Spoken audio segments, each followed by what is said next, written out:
You ever wake up, stare at the ceiling and think, wait a minute, this ain't how I picture my 30 to be or feel.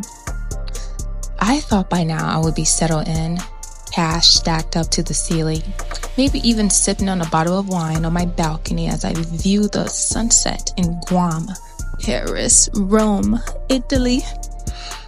But instead, I am budgeting, dodging burnouts, trying to understand the economy with inflation, cost of living, gas increase, rent increase, just running around with the chicken with my head cut off. This is not how it's supposed to feel. This is not how it's supposed to look. At least not what they portray on TV. Hello, you guys. I am Blissful Gia. Welcome to my podcast. If you are a new subscriber, thank you for taking the time to visit this channel. We talk about life, dreams, mental health, and everything in between. Returning subscriber, thank you for your continuous engagement with my content. So today we are going to be talking about 30-something. Life in our 30s. So my birthday is Saturday, May 10th. Bull gang, Taurus gang, okay, act like you know. And it kind of led to this topic of discussion because I'm still in my 30s, early 30s, and wanted to get into 30-something where we're going to just talk about real life, real growth, real expectation, and the messy in-betweens. Today's episode is all about the mind shift that happens in your 30s, especially when life doesn't look like what you planned it to be in your mid-20s. They often say you're going to spend your 30s cleaning up the mess in your 20s, so it might be true. This one is for the late bloomers, the dreamers, still standing, and anyone who feels like they're rebuilding their life while everyone around them looks fulfilled and like they're winning. Trust me, you're not behind. You are becoming. Let's talk about it. If I had it my way, I would have definitely started life with my frontal lobe fully developed and ready to go. But unfortunately, that's not how life works because in your 30s, you really come to terms with a lot of things, right? What could have been, what should have been, coulda, woulda. But let's face it, being human comes with unrealistic expectation. And the expectation in your 30s are different versus in your 20s. So in your 30s, the pressure to have it all figured out, career, marriage, kids, house, peace, becomes a lot to compartmentalize. You know, that awkward feeling of, I thought I'll be further. I thought I'll be married. I thought I'll be this and that. And fortunately for some people, they do get everything they want in life. And then there's the in-between folks. Where those expectations came from, society, family, internal timelines, all of these things are just stuff humans created to make time of our time on earth. So life in your 30s starts with an ego check. Letting go of the younger version of yourself who you thought would meet everything by a certain deadline. Your 30s will humble you if it haven't already. It will break you, but you must rise every single time. But in an awkward way, it really strengthens you and helps you grow. You don't know everything, and that's okay. Because in order to continue the journey, you have to be willing to learn and unlearn certain things. In your 30s, you dream differently. You still dream, but now your dreams are more rooted in purpose than fantasies. Wanting success, but also peace, rest, but also freedom and real joy, real people, real relationships. You're choosing to move with intentions over impulses. Your mental health becomes a priority, your self-worth transition. Even your religion may change, and your circle, no doubt, is going to change. You're going to feel like you know yourself. You may not know yourself. And that's how I feel right now, too, oddly enough. Right now, I don't know who I am in terms of like theme.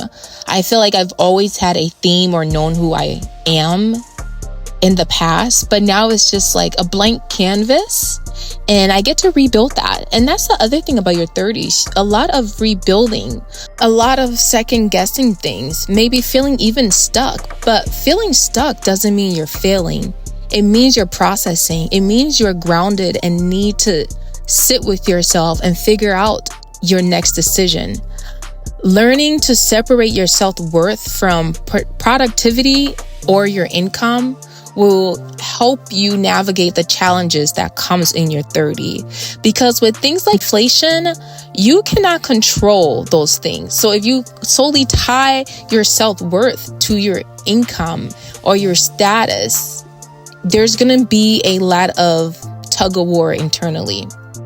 The emotional roller coaster of comparison, social media versus real life. You start to see your friends' milestones. Someone's getting married, having a baby, traveling. So it's so easy to get lost in the world of social media and thinking because you're not doing XYZ that you are not flourishing in your life. In today's society, it's really hard to have the luxury of it all. And it's at no fault of anyone but the government and all this inflation shit. There's a quiet resilience that comes with your 30s. The strength to keep going on even when no one sees your efforts, when you see no results in the things you do. It takes mental motivation and resilience to clap for yourself, because you have to learn to clap for yourself and give your credit for your micro goals. Micro goals in your 30s will get you further. I think that's why I've always hated that stupid, where do you see yourself in 5 years? Hate questions like that, because it's like,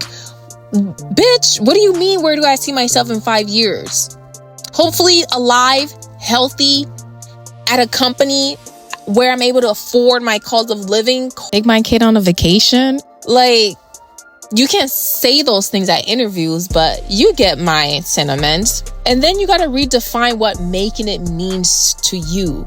Because where are you right now? What do you need? What would it look like for you to make it? Is that a family? Is that a healthy relationship with a partner? Is that a house, a car, a steady income where you can afford all of your necessity? These days, those are very important things. And yes, in my definition of making it, you need stability, right? So you have to create your own definition of arriving, of stability. And sometimes not yet just means not now, not this way. Rebuilding, redefining, reconstructing yourself. Above it all, in your 30s, you have to give grace, gratitude, because you are growing. It's your first time being human. I can think of all the dumb things I did in my 20s. I had literally no guidance. I was just a foreigner in America with parents that did not understand the American system. So I feel like I failed in my life in so many ways. But then there was a time where I was like, I'm only human. I'm only human, learning the beast of corporate America, learning how to navigate a world that my parents have no clue of how to navigate. Really be gentle with yourself, you guys. Like, be gentle with yourself. Like, I'm not saying go out there and be lazy now. I don't do lazy. I'm not a lazy woman. Being gentle with yourself does not mean being lazy, okay? All I'm saying is let's have a little more compassion for ourselves, and that your 30s are less about proving something and more about becoming someone. And unlike your 20s, hopefully you are more conscious in your decision-making skills. You're more confident. You have a little more direction. And even if you get lost, allow yourself to be lost, to get lost. Of course, with the intention of rediscovering yourself, reinventing yourself, rebuilding yourself. That is all I have for you guys today. I am Blissful. Thank you for tuning in with me. If this message resonated with you, go ahead and like, comment, share, and subscribe. Until next time, you run and tell that.